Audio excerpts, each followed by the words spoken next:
Hello dear friends, today we are going to start forensic medicine. और इसे हम start करेंगे मैकेनिकल इंजरी से। It is the quick revision about the forensic medicine. ठीक है, ये कंप्लीट सब्जेक्ट का क्विक रिवीजन होगा और इसे हम ज़्यादा से ज़्यादा कंप्लीट सब्जेक्ट के लिए 6 से 7 घंटे में कंप्लीट करने की कोशिश करेंगे। उससे ज़्यादा टाइम हम इस पर नहीं देंगे। ठीक है, और मैं कोशिश करूँगा कि सारी चीज़ें आपको समझ आ जाए। बाकी अगर कोई चीज़ आपको नहीं समझ आती है या डिटेल में देखनी है तो वो आप आगे डिटेल्ड वीडियो देख सकते हैं एप्लीकेशन पर जाके। ठीक है, तो यहाँ पे हम शुरू करते हैं मैकेनिकल इंजरी से। मैकेनिकल इंजरी, तो जो मैकेनिकल इंजरी है ये 3 प्रकार से हम इसे क्लासिफाइड कर सकते हैं। ठीक है, देर आर 3 और 4 टाइप ऑफ मैकेनिकल इंजरी।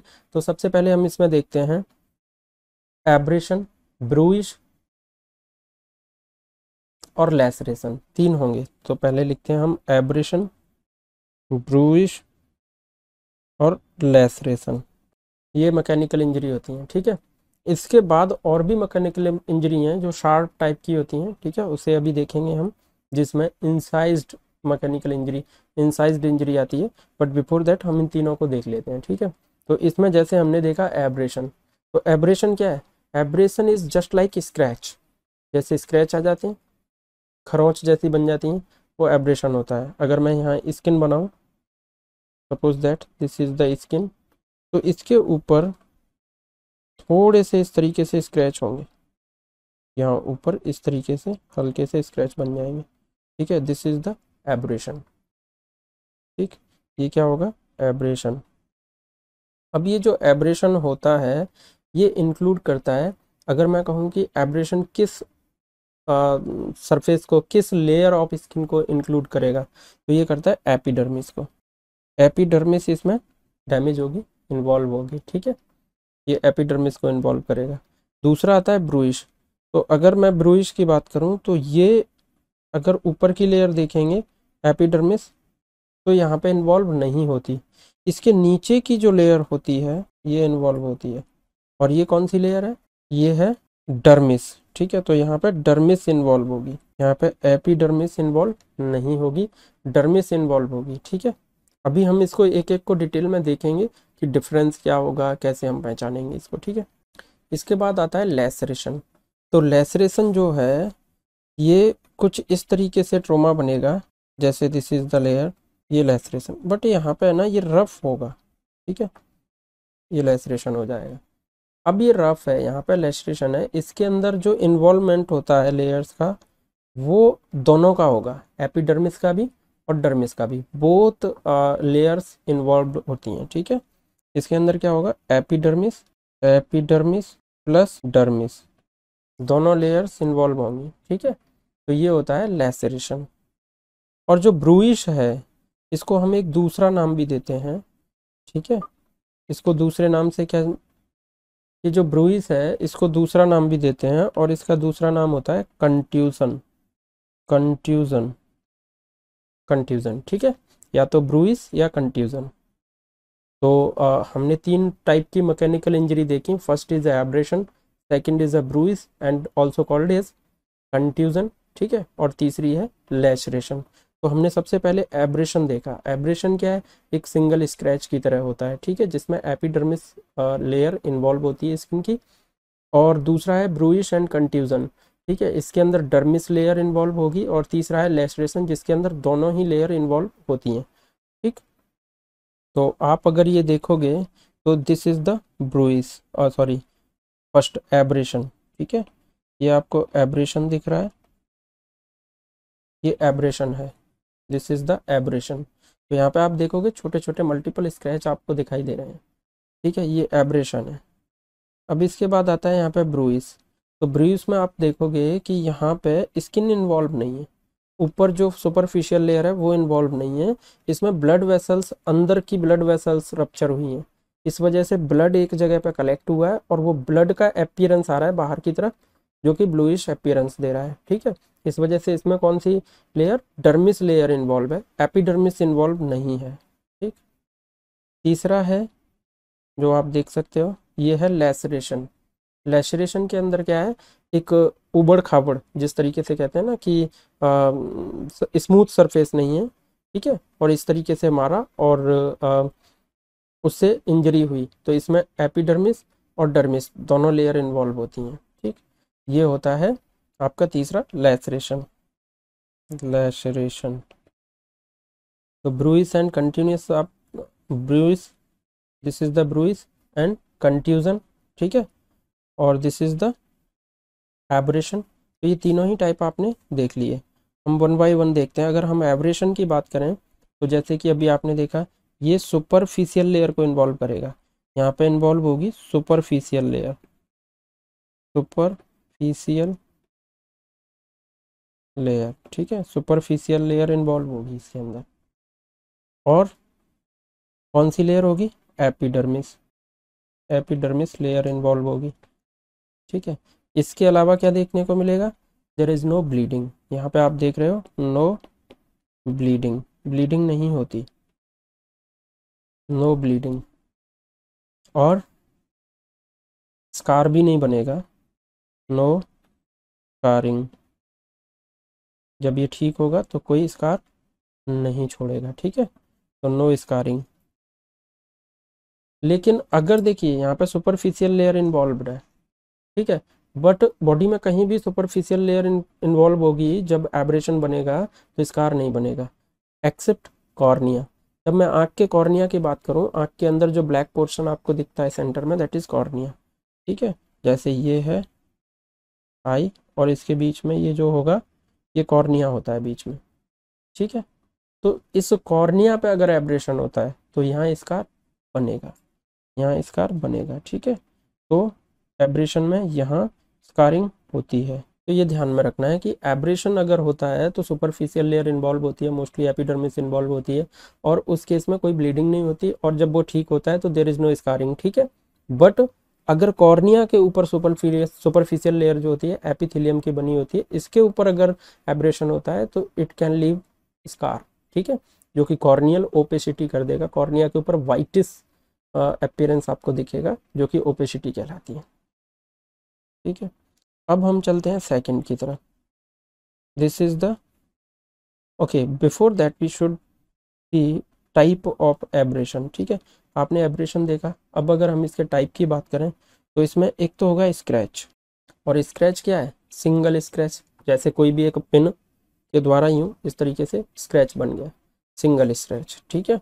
और सिंगल स्क्रैच क्या होता है, सिंगल लीनियर लाइन, ठीक है। तो इसको लिखेंगे सिंगल लीनियर इंजरी, ये होता है स्कार, ठीक है। इसमें सिंगल लीनियर इंजरी देखने को मिलेगी स्कार के अंदर। नेक्स्ट इसके बाद आता है स्कार के बाद ग्रेज, ग्रेज, ठीक है। अब ये ग्रेज में क्या होगा, ग्रेज के अंदर मल्टीपल लाइन होती हैं स्क्रैचेस की।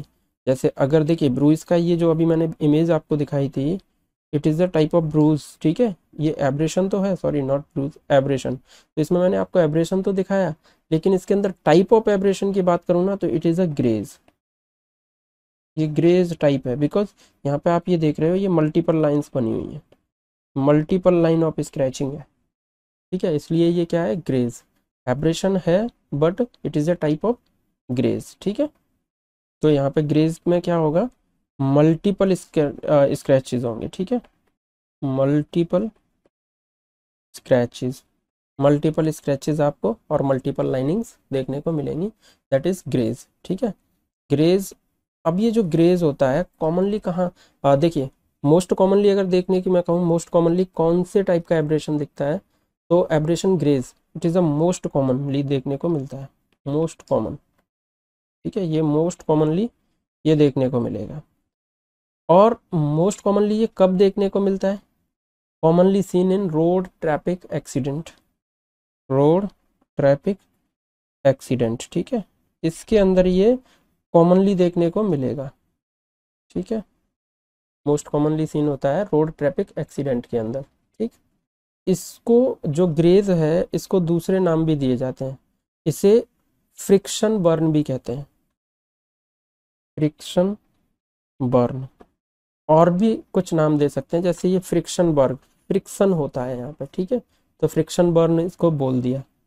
और ब्रश, अगर कोई लोहे की ब्रश हो, जैसे ब्रश यूज़ करते हैं, ठीक है, उसमें लोहे की ब्रश हो, तो उसके अंदर उसका अगर स्क्रैच लगेगा तो मल्टीपल लाइनिंग्स होंगी, मल्टीपल स्क्रैचेस होंगे, ठीक है। इसलिए इसे ब्रूश बर्न भी बोलते हैं, ब्रूश बर्न, ठीक है। और इसके अलावा इसे ग्रेवल रैशेस भी बोलते हैं, ग्रेवल रैशेस, ग्रेवल रैशेस भी बोलते हैं। तो ये जो ग्रेवल रैशेस होंगे, ठीक है। अब इसके अंदर मोस्टली कौन सी लेयर होती है जो इन्वॉल्व होती है? तो हमने देखा सुपरफिशियल लेयर होती है, ठीक है। तो मोस्टली कौन सी होगी? एपिथेलियम। अब देखिए, जब भी कोई मान लीजिए आप स्क्रैच बनता है, ठीक है, तो स्क्रैच क्या करेगा? एपिथेलियम को इस तरीके से स्क्रैच करेगा। तो जब एपिथेलियम ऐसे स्क्रैच होके आएगी, तो देखिए कुछ इस तरीके से स्क्रैच बन के जाएगा, इस तरीके से। तो ये हो गई यहाँ पे tail, tail of the scratch, this is the tail of the scratch, ठीक है। ये टेल हो गई। और ये हो गया यहाँ पे हेड इस स्क्रैच का। तो जब स्क्रैच बनेगा तो खरोंचते हुए यहाँ से कोई भी चीज़ जाएगी, तो जो स्किन यहाँ से जाएगी ना, वो स्किन सारी यहाँ कलेक्ट हो जाएगी, इस जगह पर डिपॉजिट हो जाएगी नियर द टेल। तो इसमें कहते हैं epithelium scraped during the scratch, ठीक है। तो वो कहाँ डिपॉजिट हो जाएगी? जाके नियर द टेल, टेल की तरफ वो डिपॉजिट हो जाएगी। और इस पर्टिकुलर जो फिनोमिना होता है, इसको कहते हैं एपिथेलियल टैग। क्या बोलते हैं इसको? This is the epithelial tag, ठीक है। ये एपिथेलियल टैग कहलाता है, this is the epithelial tag, ठीक है। तो ये चीज़ें आपको याद रखनी है। अब ये तो हो गए टाइप ऑफ। अभी इसमें कुछ और चीज़ें देखना बाकी हैं, जैसे एक होता है प्रेशर, यानी कि प्रेशर की वजह से एब्रेशन बनेगा, ठीक है। और एक होगा पैटर्न्ड, पैटर्न्ड एब्रेशन, ठीक है। अब ये दोनों में क्या डिफरेंस है और कहाँ से बनते हैं, कैसे बनते हैं? तो जब कोई बंदा, अब कहते हैं ना, फंदा लगा लेता है गले में, फांसी लगा लेता है सुसाइड के टाइम पे, या किसी के द्वारा उसको मारा जाए, ठीक है, मर्डर किया जाए, तो उस केस में क्या होगा कि मान लीजिए ये नेक है, ठीक है। तो यहाँ पे इस तरीके से लाइगेचर मार्क बनेगा। अब ये जो लाइगेचर मार्क बनेगा, एक तो बनेगा प्रेशर मार्क, ठीक है। ये सीधा रस्सी से प्रेशर से इस तरीके से दब जाएगा, और ऐसे दब के जो मार्क बनेगा वो लाइगेचर मार्क होगा, ठीक है। तो इसे प्रेशर एब्रेशन कहते हैं, this is the pressure abrasion, ठीक।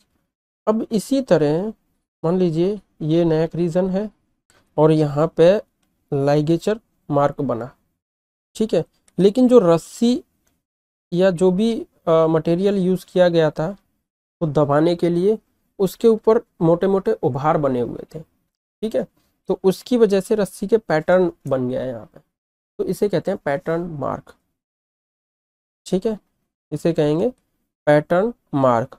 और इसे रेडिएटर ग्रिल मार्क भी बोलते हैं। रेडिएटर, या तो बोलेंगे पैटर्न मार्क या बोलेंगे रेडिएटर ग्रिल, क्योंकि ग्रिल जैसी बन जाएंगी ना इसमें, ग्रिल मार्क, ठीक है। तो ये रेडिएटर ग्रिल मार्क भी बना,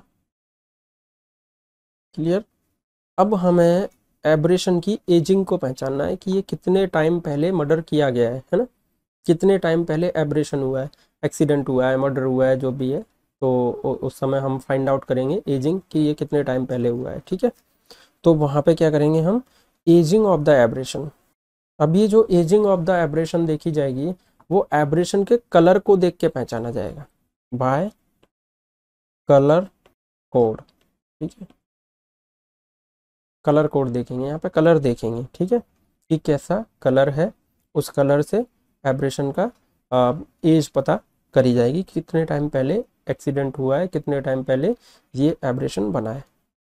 तो यहाँ पे अपने पास जो कलर अपने को देखने को मिलेंगे वो होगा एक तो रॉ, ठीक है। फर्स्ट कलर रा दिखेगा। ये रा कलर कब दिखता है? अगर एब्रेशन बिफोर 12 आवर बना है, 12 घंटे से पहले बना है, बिफोर 12 आवर्स, ठीक है। 12 घंटे से पहले जो कलर देखने को मिलेगा वो होगा रा।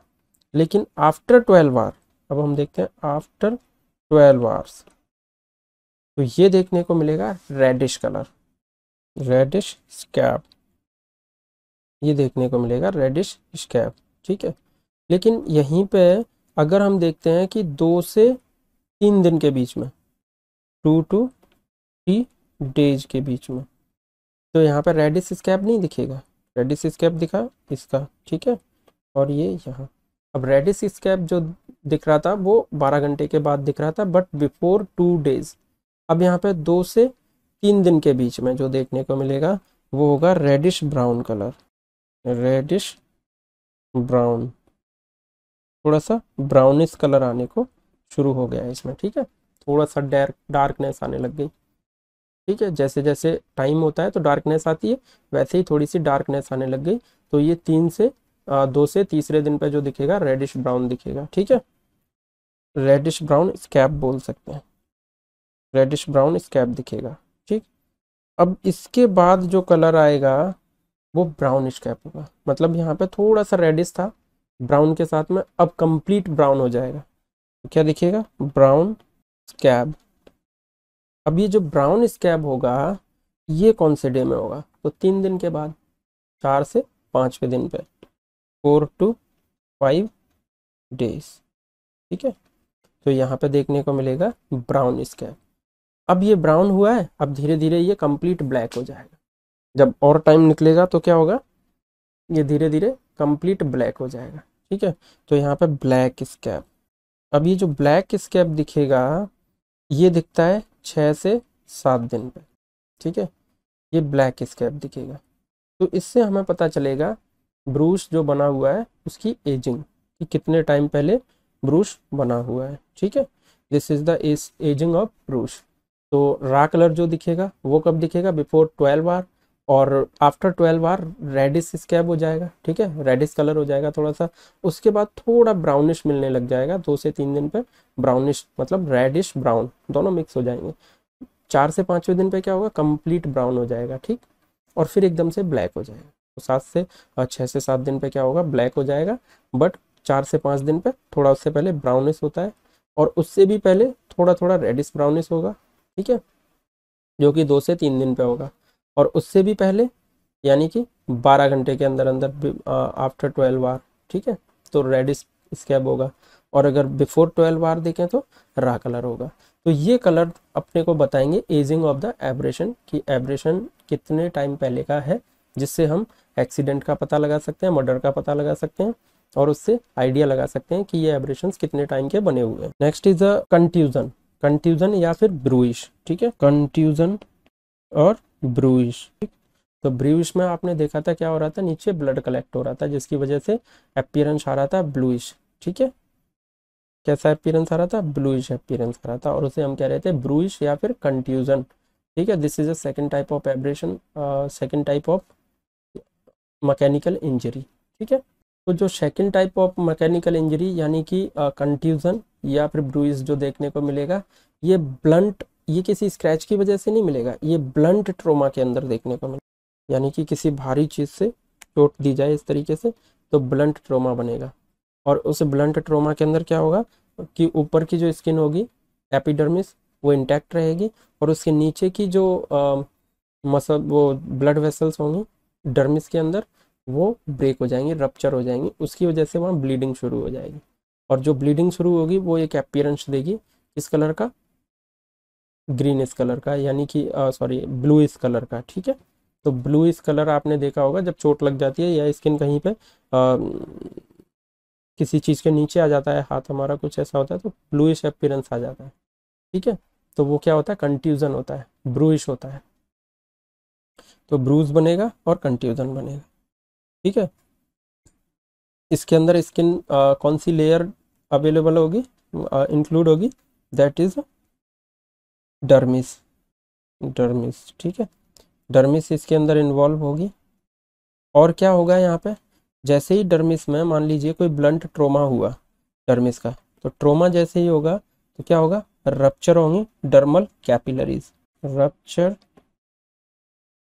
डर्मल कैपिलरीज, ठीक है। डर्मल कैपिलरीज क्या होंगी, रप्चर हो जाएंगी।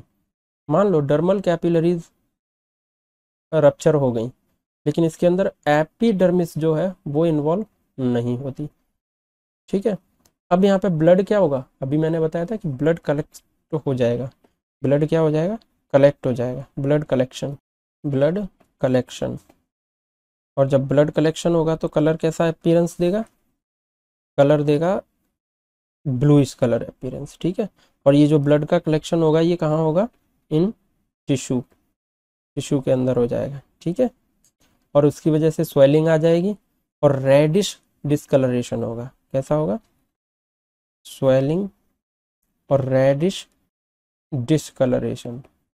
शुरुआत में तो रेडिश ही आएगा, ठीक है, रेडिश डिस्कलरेशन हो जाएगा और बाद में धीरे धीरे वो ब्लू और ब्लैक किस टाइप का भी कलर ले लेता है, ठीक है। बट हम इसको अभी रेडिश कहेंगे, ठीक है, रेडिश कलर होगा। और इसी को हम कहते हैं ब्रूइश, ये जो रेडिश कलर का ये बनता है इसी को हम कहते हैं ब्रूइश या फिर कंट्यूजन, ठीक है, नोन एज ब्रूइश एंड कंट्यूजन, ठीक है। ब्रूइश और कंट्यूजन, इसी को हम कहेंगे ब्रूइश और कंट्यूजन, ठीक। तो ये ब्रूइश और कंट्यूजन आपको पता चल गया।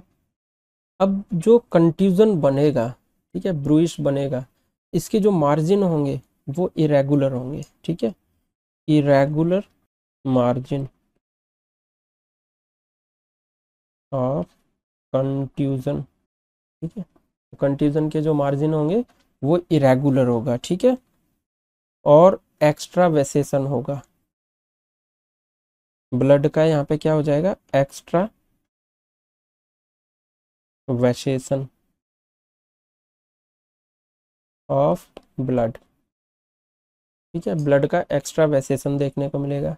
एक्स्ट्रा वेसेशन क्या होता है, जैसे आपने देखा होगा कि ब्लड, ये सरफेस है स्किन की, ठीक है, ये स्किन सरफेस है, कलर भी अलग हो गया कुछ जगह पे, और मान लीजिए यहाँ पे ये कलर डिफरेंट हो गया, ठीक है, रेडिश कलर हो गया, प्लस यहाँ पे एक्स्ट्रा वेसेशन यानी कि थोड़ा सा ऊपर की तरफ इस तरीके से उठा हुआ सा एरिया बन जाएगा, ठीक है, वाटर फिल्ड कैविटी जैसी ऊपर की तरफ एक उठ गया, ये होता है एक्स्ट्रा वेसेशन। और ये किसका होगा, ब्लड का होगा, क्योंकि ब्लड भर गया है ना उस जगह पे, पर्टिकुलर जगह पे जहाँ पे कैपिलरीज रप्चर हुई थी, ब्लड वेसल्स रप्चर हुई थी, तो वहाँ पे क्या हुआ, डर्मिस के अंदर ब्लड वेसल्स रप्चर हुई जिससे ब्लीडिंग हुई और ब्लड वहाँ पे फिल हो गया, तो उसने क्या बना दिया, एक्स्ट्रा वेसेशन कर दिया, ठीक है। एक्स्ट्रा वेसेशन यानी कि एक्स्ट्रा एरिया उठ गया ऊपर की तरफ, एक्स्ट्रा वेसेशन,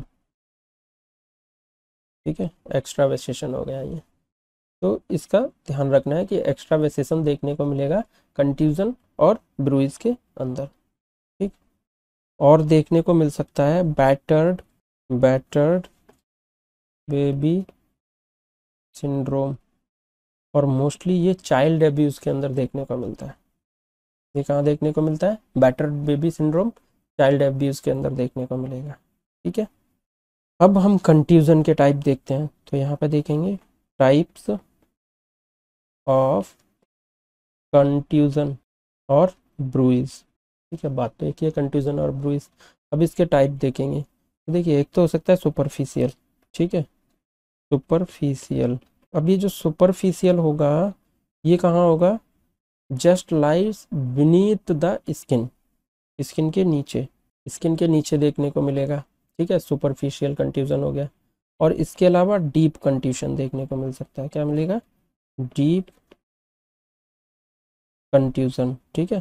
तो जो डीप होगा ये क्या होगा, ये लाइज करेगा इन द डीपर टिश्यूज, ये थोड़ा डीपर टिश्यूज में मिलेगा, और डीपर टिश्यूज के अंदर मिलेगा या डीपर टू द टिश्यूज आपको देखने को मिल सकता है, ठीक है। इसके बाद होगा एक्टोपिक, और ये जो एक्टोपिक देखने को मिलेगा इसमें क्या होगा कि injury at the one side, मान लीजिए किसी भी एक साइड पे इंजरी हुई और जो ब्रूइस दिखेगा ना वो दूसरी साइड पे दिखेगा, तो यहाँ पे इंजरी एट वन साइड और ब्रूइश, ठीक है, जो कंट्यूजन बनेगा वो एट अनदर साइड, ठीक है, दूसरी साइड पे दिखेगा। एग्जाम्पल की अगर बात करें इसकी तो आई, ठीक है, एग्जाम्पल आई क्यों, जैसे आपने देखा होगा बॉक्सर्स के अंदर क्या होता है कि यूं मारा यहाँ नीचे और कंट्यूजन हो गया पूरी दोनों साइड पे, ठीक है, तो अपोजिट साइड भी दिखा। तो ब्लूइज आपको ब्लूइज कलर दिखता है, एकदम से रेडिश और ब्लूइश हो जाता है, रेडिश कलर जो दिखेगा वो दोनों साइड दिखेगा, ठीक है। तो वहाँ पे क्या होगा, एक्टोपिक टाइप ऑफ ब्लूइश बनता है, ठीक है। और इसके बाद है एक्टोपिक के बाद पैटर्न्ड, ठीक है, ये पैटर्न टाइप आपको देखने को मिलेगा। अब ये कब होगा, ये होता है सिक्स्थ पेनी ब्रूइज, सिक्स सिक्स पेनी ब्रूइज। और ये सिक्स पेनी ब्रूइज जो होता है ये एकदम से सिक्स पेनी जैसा दिखता है, ठीक है। जो पेनी कॉइन होता है, कॉइन जो रहता है उस तरीके से बन जाता है, पेनी कॉइन जैसा दिखेगा, ठीक है। और इसके बाद ये बन सकता है थ्रॉटलिंग। और ये जो थ्रॉटलिंग होगा ये कैसा होगा, थ्रॉटलिंग एग्जांपल दें तो जिस तरीके से गले से को दबाया जाता है बाय द हैंड, इस तरीके से बिल्कुल यहाँ, ठीक है, ये तो जब वो दबाते हैं इस तरीके से दोनों साइड जो ब्रूइज बनता है that is a throttling type of bruise. और ये एक पैटर्न होता है, एक पैटर्न बना होता है जिससे अपने को पता चल जाता है कि ये ब्रूइज कैसे बना है, ठीक है। और एक ब्रूइज बनता है रेलवे लाइन ब्रूइज, रेलवे लाइन ब्रूइज यानी कि जो ब्रूइज बनेगा उसका पैटर्न बना होगा रेलवे लाइन ट्रैक जैसा, ठीक है। और इसे ट्रैम ब्रूइज भी कहते हैं, रेलवे लाइन या ट्रैम ब्रूइज, ठीक है, ये इसी तरीके से दिखेगा, ठीक। जो कि कई बार इंजरी बाय द स्टिक, अगर आपने देखा होगा स्टिक को इस तरीके से मार दिया जाए तो एक तो इस साइड बन जाएगा लाइन, एक इस साइड बन जाएगा, बीच में रह जाएगा, तो वो ट्रैम लाइक ब्रूइश होता है, ठीक है। तो ड्यू टू स्टिक इंजरी, ठीक है, स्टिक से अगर मारा जाए छड़ी से तो इस तरीके की लाइन बन सकती है, ठीक है। अब हम देखेंगे एजिंग ऑफ द ब्रूइश, ठीक है, ब्रूइश का एजिंग। इससे पहले हमने देखा था एब्रेशन का एजिंग, तो एब्रेशन का कलर देख के हमने एजिंग को देखा था, ठीक है। यहाँ पे भी सेम कलर देखेंगे ब्रूइश का, और यहाँ पे क्या है ब्लड की वजह से कलर बन रहा है, ठीक है, ब्लड का जो कलेक्शन हो रहा है, तो यहाँ पे जो कलर आएगा उस कलर में जो चेंजेस आएंगे वो ब्लड के अकॉर्डिंग चेंजेस आएंगे। जैसे फॉर एग्जांपल आप आर्टरी का ब्लड देखते हैं तो आर्टरी का जो ब्लड होता है वो रेड कलर का होता है। क्यों होता है रेड कलर का, क्योंकि उसके अंदर ऑक्सीजनेटेड हीमोग्लोबिन होता है, ठीक है। अगर वेन्स की बात करें तो उसका कलर थोड़ा सा ब्लूइश होता है, वो क्यों होता है, बिकॉज उसके अंदर डीऑक्सीजनेटेड ब्लड होता है, ठीक है। तो जिस तरीके से टाइम के अकॉर्डिंग ब्लड में जो चेंजेस आएंगे उस तरीके से कलर चेंज होता जाएगा ब्रूइश या कंट्यूजन का, ठीक है। जैसे मैं अभी शुरुआत में आपको पढ़ा रहा था ब्रूइश, तो मैं आपको बार बार ब्लू कलर बोल रहा था, ठीक है, फिर मैंने बोला रेडिश, बिकॉज शुरुआत में जो ब्रूइश बनेगा तो रेडिश कलर होएगा, उसके बाद धीरे धीरे जब टाइम होगा तो कलर चेंज होता जाएगा। तो इससे हम एजिंग देखेंगे, ठीक है, कि ब्रूइश कैसे कलर का होता है, ठीक। तो सबसे पहले हम देखते हैं फ्रेश ब्रूइश, यानी कि जब बंदा हमें शुरुआत में ही देखने को मिलेगा ब्रूइश बनते ही, ठीक है। तो कैसा होगा, रेड कलर होगा। तो अभी मैंने आपको बताया रेड कलर क्यों होगा, ये due to the oxygenated haemoglobin, due to oxygenated haemoglobin, ठीक है। ऑक्सीजनेटेड हीमोग्लोबिन की वजह से आपको शुरू में क्या दिखेगा, रेड कलर दिखेगा। और ये कब होता है ऑक्सीजनेटेड हीमोग्लोबिन, बिफोर कह सकते हैं 1 घंटे 2 घंटे से पहले तक आपको ऐसा देखने को मिलेगा, इसके जस्ट बाद कलर चेंज होने लगता है, ठीक है। तो अगर मैं बात करूं कि 2 से 3 घंटे बाद और 3 दिन तक, ठीक है, तो आवर्स टू 3 डेज, यहाँ पे जो कलर आपको देखने को मिलेगा, अब ब्लड ऑक्सीजनेटेड तो नहीं रहेगा क्योंकि ब्लड अब एक्सचेंज तो हो ही नहीं रहा, वहाँ पे जो फिल हुआ है वो तो है ही, तो ब्लड कैसा हो जाएगा, डीऑक्सीजनेटेड, तो कलर कैसा बनेगा, ब्लू, ब्लू कलर हो जाएगा, ठीक है, blue colour due to deoxygenated blood, ठीक है, या हीमोग्लोबिन, डीऑक्सीजनेटेड हीमोग्लोबिन की वजह से आपको देखने को मिलेगा ब्रूस का कलर येलोइश, सॉरी ब्लूइश। इसके बाद मान लीजिए अभी तो ब्लड डीऑक्सीजनेटेड हुआ है तो आपको ब्लूइश कलर दिख रहा है। अब ब्लड में और भी तो चेंजेस आएंगे, अगर ब्लड वहाँ पे फील्ड है तो क्या होगा, डे 4 पे अपन देखते हैं क्या होगा। 4th डे पे क्या होगा, यहाँ पे ब्लूइश तो रहेगा, थोड़ा सा ब्लैकिश कलर भी होने लग जाएगा। तो यहाँ पे blue and blackish colour, blue and blackish colour हो जाएगा। अब ये ब्लैकिश कलर क्यों होगा, ब्लू एंड ब्लैकिश मिक्स में, ऐसा क्यों होगा। 4th डे पे ब्लू एंड ब्लैकिश और साथ में थोड़ा सा ब्राउनिश कलर भी आने लग जाएगा, इसे ब्राउनिश कह सकते हैं पूरे तरीके से। ब्लू एंड ब्लैक मिक्स में रहेगा ना, तो ब्राउनिश कलर। और ये जो ब्राउनिश कलर अब ये जो बनेगा, ये बनेगा हीमोसिड्रिन की वजह से, हीमोसिड्रिन। जब आप फिजियोलॉजी पढ़ोगे या पैथोलॉजी पढ़ोगे तो वहाँ पे आपको देखने को मिलेगा हीमोसिड्रिन क्या होता है, आयरन के साथ कैसे कैसे हीमोसिड्रिन की रिएक्शन होती है, कैसे चेंजेस आते हैं, सारी चीज़ें देखने को मिलेंगी। ठीक है, ये है हीमोसिड्रिन की वजह से। अब इसके बाद 4th डे के बाद और भी तो दिन आएंगे, 6वां 7वां, ठीक है, जब तक ये ठीक तो होगा नहीं। तो 4th डे के बाद हम 4th to 6th डे, इसके बीच में देखते हैं क्या चेंज आएंगे। तो 6वें दिन पे जो आपको यहाँ चेंजेस मिलेंगे वो ग्रीनिश कलर देखने को मिलेगा। कैसा मिलेगा, ग्रीनिश, हरा कलर हो जाएगा। अब यहाँ पे ग्रीनिश कलर क्यों हो जाएगा, क्योंकि अब यहाँ पे हीमोसिड्रिन से फिर से ब्रेक डाउन होएगा ब्लड का, हीमोग्लोबिन का, तो वहाँ पे क्या बन जाएगा, बिलीवर्डिन बन जाएगा, बिलीवर्डिन। ठीक है, और बिलीवर्डिन की वजह से जो कलर होगा वो कैसा होगा, ग्रीन। ठीक है, बिलीवर्डिन की वजह से यहाँ पे ग्रीनिश कलर देखने को मिलेगा। अब इसके बाद आप देखो 6वें दिन के बाद 7 to 12, ठीक है, 12th डे, 12वें दिन, यानी कि 7 से 12वें दिन के बीच में जो आपको कलर मिलेगा वो मिलेगा येलो कलर। अब येलो कलर क्यों होता है, जॉन्डिस हो जाता है येलो कलर, किस वजह से होता है, ड्यू टू बिलीरुबिन, बिलीरुबिन। ठीक है, यहाँ पे बिलीरुबिन बन जाएगा। तो बिलीरुबिन की वजह से क्या होगा, कलर कैसा हो जाएगा, येलोइश कलर देखने को मिलेगा। और धीरे धीरे धीरे धीरे 2 वीक के अंदर क्या होगा, 2 वीक, 2 वीक के अंदर जो ब्रूइश या कंट्यूजन बना है वो ठीक हो जाएगा, नॉर्मल आ जाएगा। कैसा कलर हो जाएगा, नॉर्मल कलर हो जाएगा। ठीक है, अब यहाँ पे ब्रूइश जो है वो हील्ड हो जाएगा, ब्रूइश हील्ड। ठीक है, हील हो गया यहाँ। ठीक, तो ये आपको बदलाव देखने को मिले इन केस ऑफ कंट्यूजन और ब्रूइश।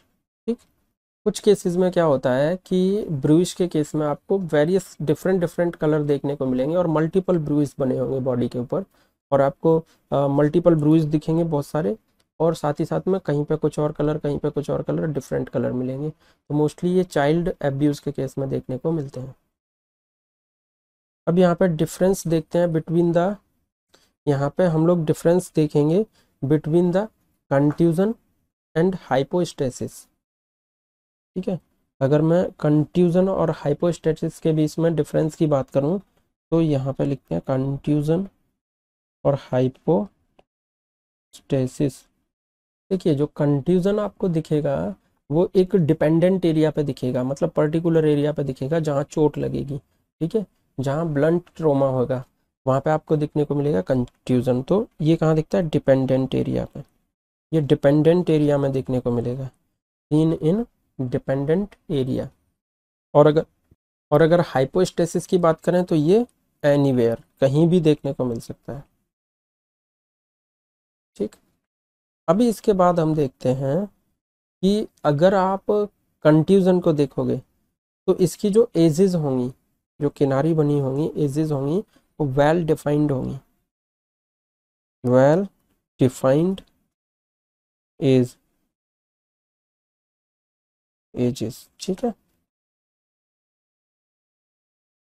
और अगर मैं हाइपोस्टेसिस की बात करूं तो नॉट वेल डिफाइंड। ठीक है, यहाँ पे वेल डिफाइंड नहीं होंगी, नॉट वेल डिफाइंड। ठीक है, यहाँ पे आपको वेल डिफाइंड डिजीज नहीं देखने को मिलेंगी। अगर ब्लड कैपिलरीज की बात करें तो अभी हमने कंट्यूजन में देखा क्या होता है कि रिटेन्ड हो जाता है blood in the intact capillaries. ठीक है, ब्लड एक बार आया, रप्चर हुई, कैपिलरीज रप्चर होंगी, ब्लड आएगा, फिर ब्लड अलग अलग अपनी फॉर्म में चेंज होगा, कलर चेंज करेगा, और बाद में क्या होगा, जो ब्रूइश है वो नॉर्मल आ जाएगा 2 वीक के अंदर। यानी कि जो ब्लड है वो वापस से कैपिलरीज में रिटेन्ड हो गया, अपनी जगह पे वापस से चला गया। ठीक है, तो यहाँ पे क्या होगा, कंट्यूजन में रिटेन्ड ब्लड इन कैपिलरीज। ठीक है, कैपिलरीज में रिटेन्ड हो जाएगा। लेकिन अगर मैं बात करूं इन केस ऑफ हाइपोस्टेसिस, तो यहाँ क्या होगा, ब्लड एस्केप, ठीक है, थ्रू द रप्चर्ड कैपिलरीज। यहाँ पे ब्लड क्या होगा, blood escapes escaped through ruptured capillaries. ठीक है, तो जो रप्चर्ड कैपिलरीज हैं उनकी वजह से क्या होगा, जो ब्लड है वो एस्केप्ड हो जाएगा। ठीक है, ब्लड पर्टिकुलर एरिया से ब्लड बाहर निकल जाएगा। कंट्यूजन, जैसे कि मैंने आपको बताया था, जो प्रेशर एरिया है वहाँ पर कंट्यूजन कैसा दिखेगा, पेल दिखने लग जाएगा, लंबे समय में येलो कलर का दिखने लग जाएगा, थोड़ा सा रेडिश येलो ब्राउन इस तरीके से, तो यहाँ पे पेल दिखेगा। ठीक है, at the pressure area, mostly आप लिख लीजिए, पेल दिखेगा कहाँ पे, एट प्रेशर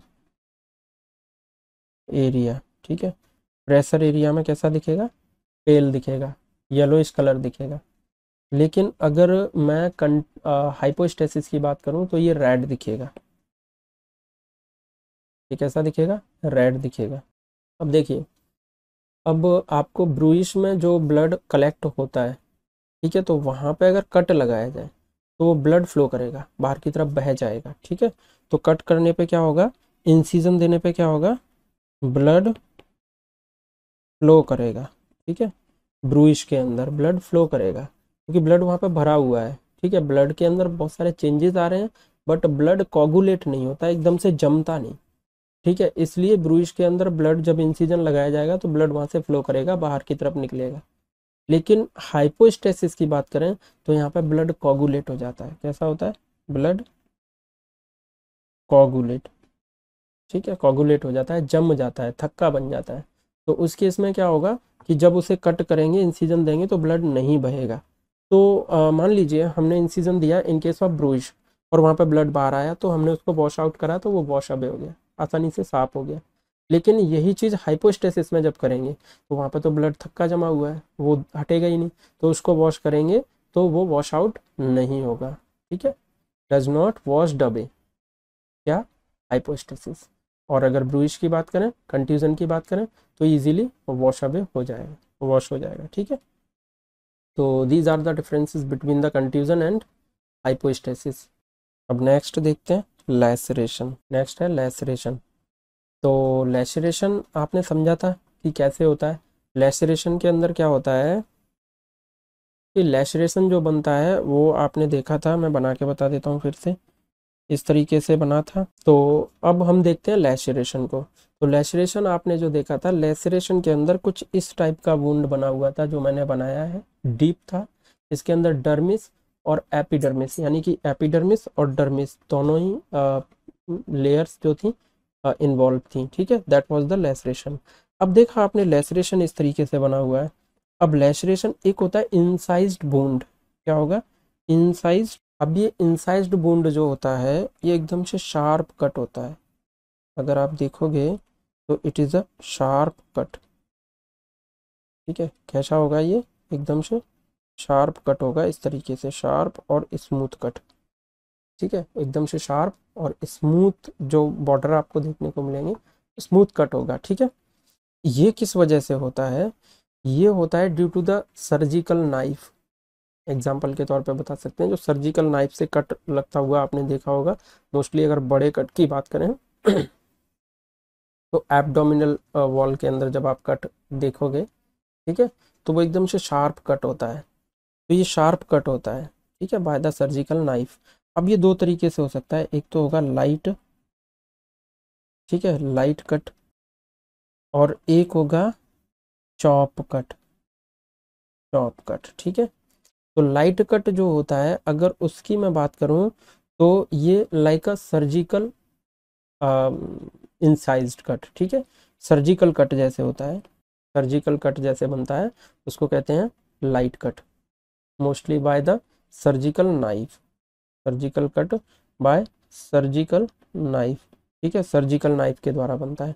एक होता है चॉप कट, और ये चॉप कट जो होता है ये हैवी कट होता है, और हैवी कट लाइक अ एक्स, जैसे किसी ने कुल्हाड़ी मार दी हो, ठीक है, like a x, it is a heavy cut.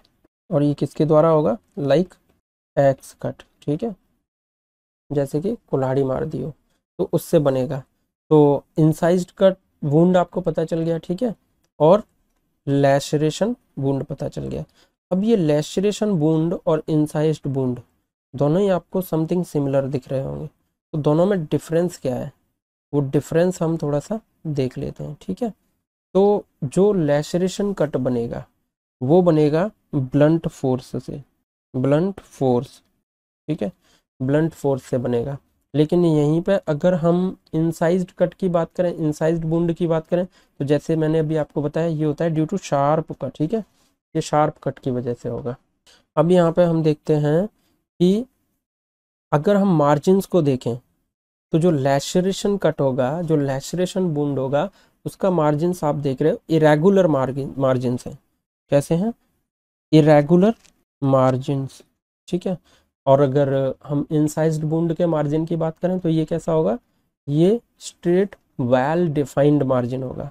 कैसा होगा, well defined margin, well defined margin होगा, ठीक है। अब बात करते हैं फ्लोर की, तो इसका जो फ्लोर होगा वो क्रश्ड होगा, क्रश्ड फ्लोर देखने को मिलेगा, ठीक है। जबकि हम अगर इंसाइज्ड वुंड के अंदर देखते हैं तो कट फ्लोर देखने को मिलेगा, कट फ्लोर, कट फ्लोर देखने को मिलेगा, एकदम से ऐसे शार्प कट देखने को मिलेगा, ठीक है। इंसाइज्ड के अंदर ऐसे कट फ्लोर एकदम शार्प देखने को मिलेगा, वी शेप, वी की जैसे नीचे की तरफ एपेक्स होता है ना, सेम ऐसे देखने को मिलेगा।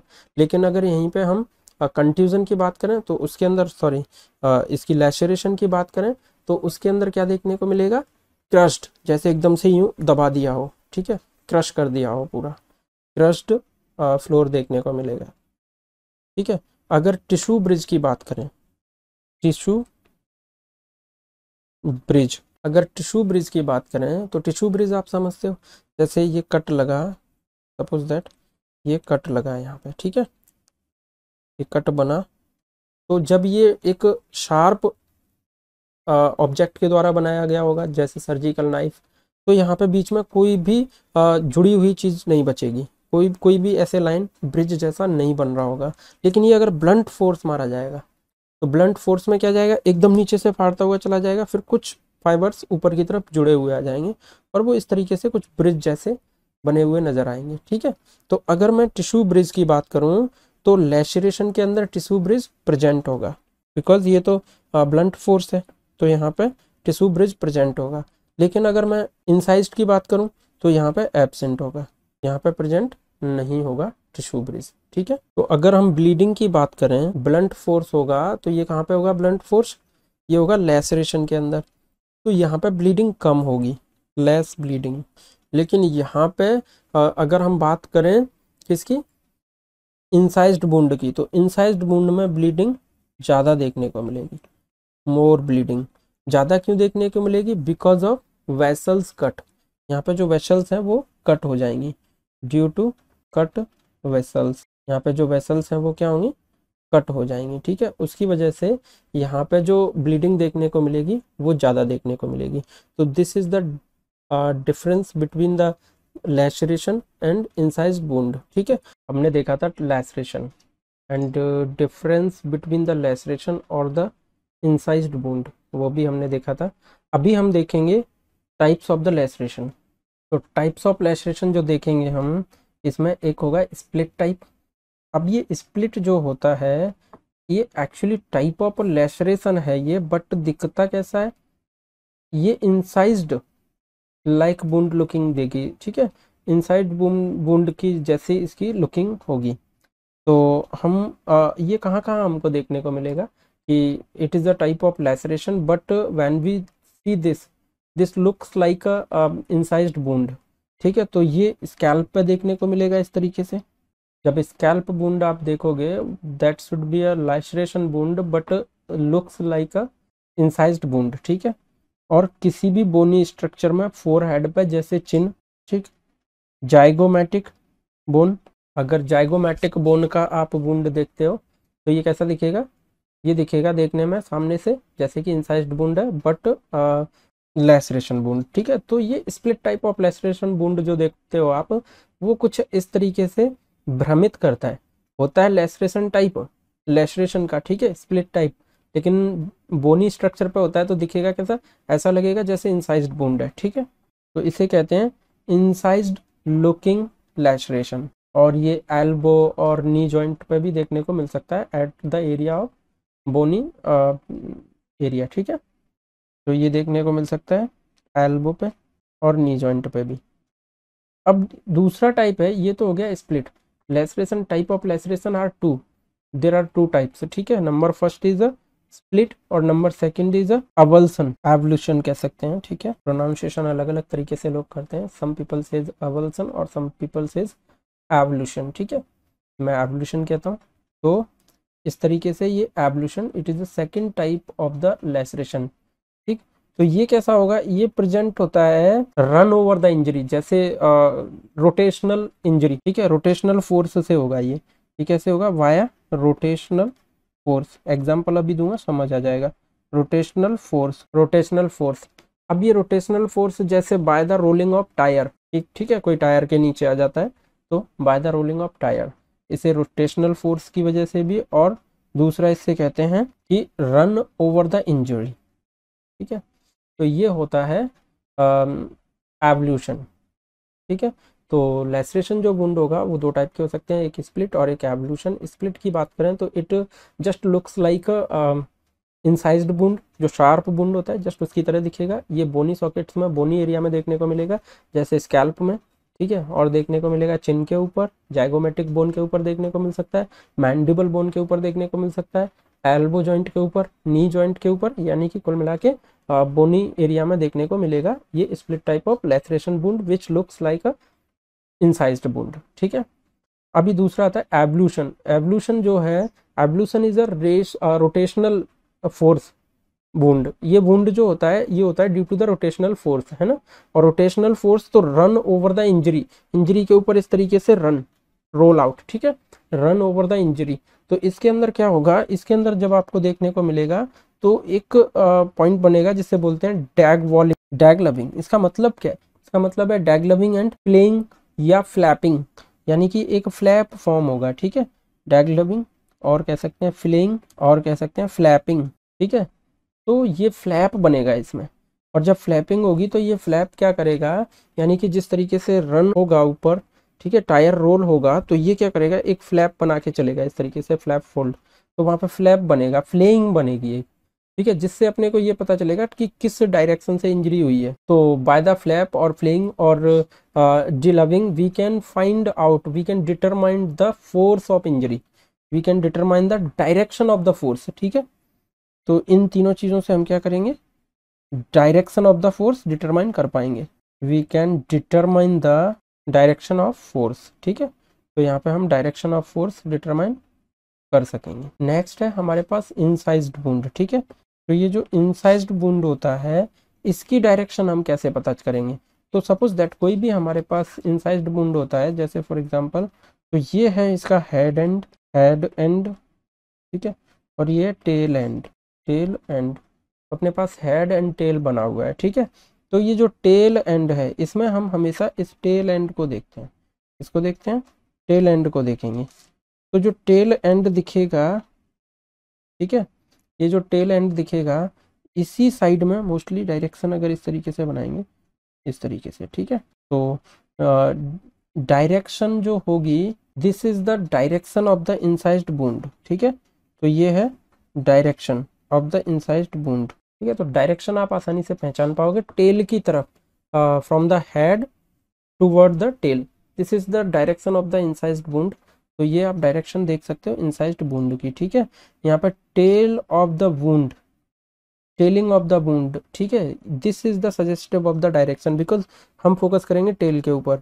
तो ठीक है, टेल की तरफ डायरेक्शन होगी उसकी, तो tail of the wound is suggestive of the direction of the incised wound. ठीक, अब यहाँ पे हम देखेंगे swallow tailing scene in laceration.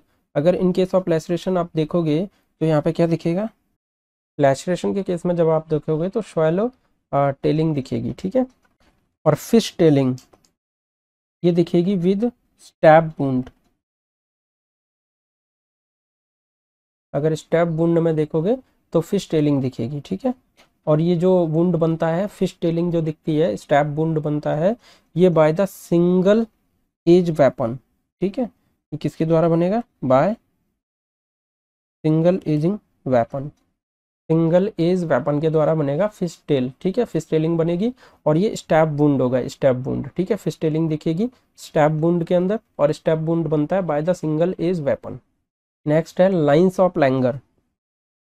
ये जो लाइंस ऑफ लैंगर दिखेगा, these are the collagen fibre arrangement. ठीक है, in the body which follow the specific direction, और ये जो डायरेक्शन होता है स्पेसिफिक डायरेक्शन को फॉलो करता है, they determine the gapping of the injury. ठीक है, ये क्या होता है एक्चुअल में, ये कोलेजन फाइबर की अरेंजमेंट होता है। ठीक है, कोलेजन फाइबर का एकदम अरेंजमेंट दिखेगा एक जैसा। ठीक है, वो अरेंजमेंट को हमें फॉलो करना होता है। ठीक है, तो उस अरेंजमेंट में जब हम देखेंगे तो गैपिंग ऑफ द इंजरी दिखेगी वहां पर। ठीक है, तो वो इंजरी के गैपिंग को डिटरमाइन करने के लिए हेल्प करेगा। फॉर एग्जाम्पल जैसे स्टेप और इंसाइज्ड वुंड। ठीक है, कैसे, अगर इसको मैं और प्रिसाइजली आपको बताऊं तो देखिए, फॉर एग्जांपल किसी की बॉडी पे ये इस तरीके से कोलेजन फाइबर के वुंड बने हुए हैं। ठीक है, अरेंजमेंट है। अब मान लो कि इस अरेंजमेंट में यहाँ पे इस जगह पे ये हुआ इंजरी, इस जगह पे इंजरी हो गई। अब ये जो इंजरी हुई है, तो आप यहाँ पे देख पा रहे हो कि 1, 2 और 3। ठीक है, ये 3 आपको अरेंजमेंट दिख रहा है, 3 गैप दिख रहे हैं, तो यहाँ से गैप ऑफ द इंजरी दिख जाएगी।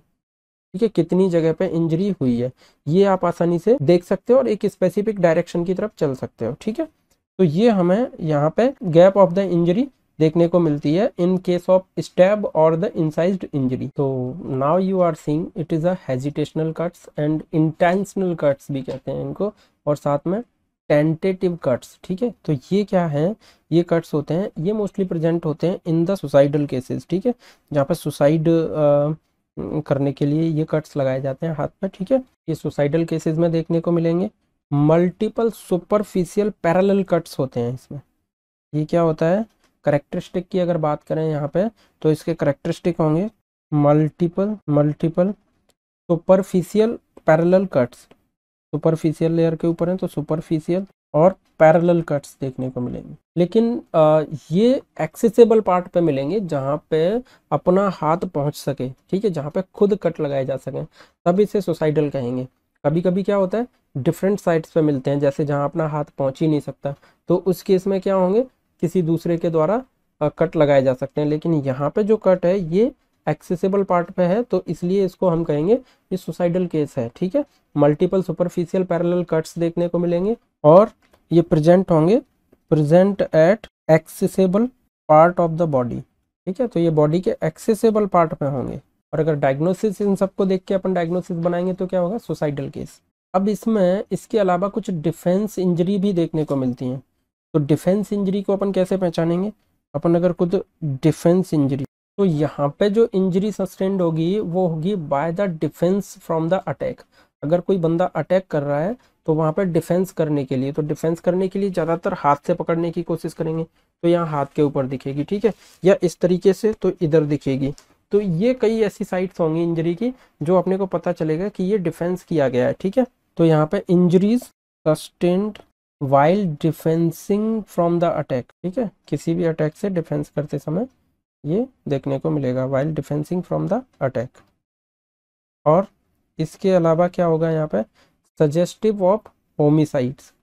This is not suggestive of suicide, it is suggestive of homicide. This is suggestive of homicides. Common sides कौन सी होंगी? पाम, अल्नार मार्जिन, ये वाला साइड अल्नार मार्जिन, ठीक है, और ulnar margin of the four arm. तो ये पार्ट मोस्टली कॉमन साइट्स होंगी जो कि देखने को मिलेंगी, होमिसाइडल सजेस्टिव होंगी और डिफेंस मैकेनिज्म के दौरान ये जो वुंड बनेंगे देखने को मिलेंगी। This is type of injury, but there presence is not mandatory in all homicidal victims, ठीक है। अगर आप इमेज देखोगे तो कुछ इस तरीके का दिखेगा। दिस इज द इमेज जो कि अल्नार साइड पे दिखेगा, ठीक है, इस टाइप के कट होंगे। These are the defensive cuts, ठीक है, ये डिफेंस करने में लगे हैं, जो किसी दूसरे के अटैक को डिफेंस करते समय बनते हैं, ठीक है। मोस्टली चॉप वुंड्स देखने को आपको मिलेगा। This is the chop type of wounds. Chop wound is एक तरीके से ये इंसाइज्ड वुंड है, ठीक है। इंसाइज्ड दो तरीके से लग सकता है, मैंने आपको बताया था इससे फर्स्ट वीडियो में। It may be a chop wound और it may be a light wound. Light wound की बात करें, लाइट कट की वजह से बनेगा, जैसे सर्जिकल नाइफ से कट लगाया जाएगा, एकदम स्मूथ होगा, ठीक है। चॉप वुंड जैसे वाया एक्स, तो ये आप देख सकते हो, इट इज लाइक किसी एक्स से, कुल्हाड़ी से मारा गया है, ठीक है। तो this is the type of chop wound. तो ये जो चॉप वुंड होगा ये कैसा होगा? डीप गैपिंग इंजरी होगी, डीप गैपिंग इंजरी, और ये प्रोड्यूस की जाएगी by the heavy cutting weapon, heavy cutting weapon like x, ठीक है। कुछ इंपॉर्टेंट पार्ट्स पे अगर ये प्रेजेंट होता है, जैसे फॉर एग्जांपल अगर ये प्रेजेंट होगा इन सम इम्पॉर्टेंट पार्ट्स जैसे हेड पे, तो हेड के ऊपर अगर ये प्रेजेंट होगा तो ये होमिसाइडल होगा, ठीक है, होमिसाइड, सजेस्टिव ऑफ होमिसाइड।